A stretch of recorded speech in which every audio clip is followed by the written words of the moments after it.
Alright, let's do a little demonstration.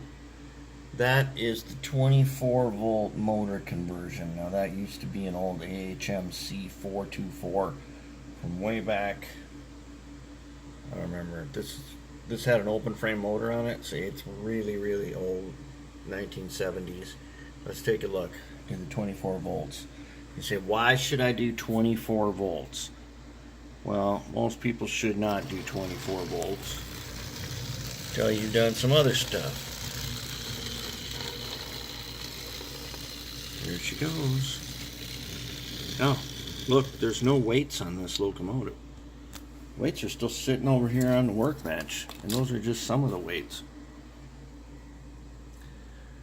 Okay, let's take a look. I'm using my Tech 2, got pulse on, and if I go ahead, we'll throw her up to, look at that, we're at 20, and it's moving. That's pretty good. That's good for any motor of any standard. She's creeping along, and notice my homemade coupling, the drive shafts there. There it goes. Like, there's almost like no power on this. And it's going. These high torque motors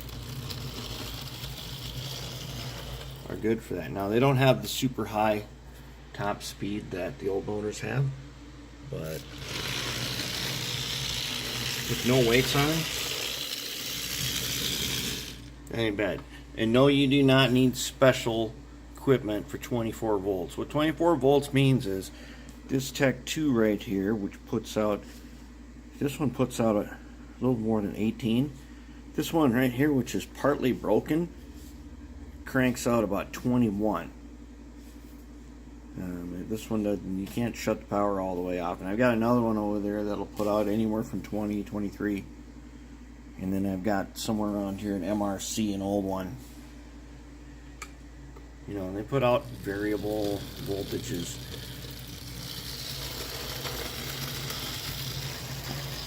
Guess what else? This is half of this is brass track. Those switches are brass switches right there.